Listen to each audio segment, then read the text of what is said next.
Okay, so to know me is to know that as a young person, middle school and high school, you could have just called me Miss Cleo because I was absolutely that girl. One of the things that I have always done in any of my romantic partnerships is look at the partner's chart. My husband is a lot like me when it comes to dealing with heavy emotional stuff, right? We are both moons in Scorpio moons. And when I first met him, I was like, oh, somebody who's going to understand me, right? Actually, it has probably made a lot of our communication way more intense than it needed to be, because if anybody knows anything about Scorpio energy, but also moon in Scorpio specifically, that is probably the most intense and in-depth type of sign placement to have.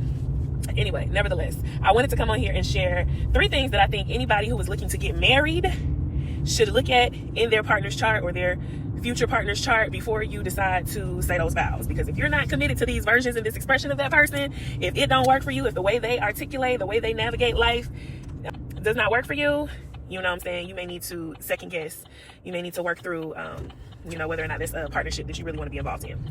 So, first placement, their moon sign, obviously. Moon represents emotional state, a person's emotional state, how they express their emotions, how they internalize emotions, how they process, how they deal, right? It's the most intimate aspect of a person's chart. I always say your rising sign is your front yard, your sun sign is, your foyer, the front room of your house, and your moon sign is the bedroom. The only person that truly knows you in that bedroom is the people that lives with you and has been in your bedroom, right? So you absolutely need to know their moon sign and make the decision on whether or not how they express emotions for the type of way you need to receive love. That's 1, okay? 2, you need to understand their Venus placement. Venus is the sign of beauty, of love, of fertility, of attraction, how love is expressed, how love is attracted, how you all resonate and embody loving energy.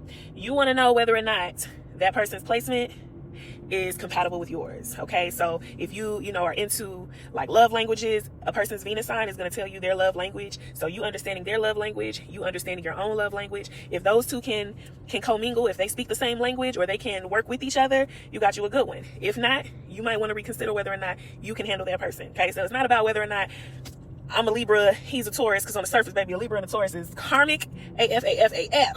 Do they really belong together? That's a big question mark. But you got to look at moon sign, you got to look at Venus. You need to also look at Mars. Mars lets us know how a person takes action, how they handle things, how they get the job done. So whether it's, they're going to show up in your partnership, whether they're going to actually be a solid partner, someone you can depend on, rely on, how they get shit done, you need to look at that, right? It's their drive, it's their action. It also gives you insight on how they handle anger, how they handle when life gets rough. How do they deal with it? Do they internalize it? Do they lash out? Mars placement is going to give you insight on what that looks like. You need to be able to assess whether or not you can handle that, whether that's something that is compatible with you or not.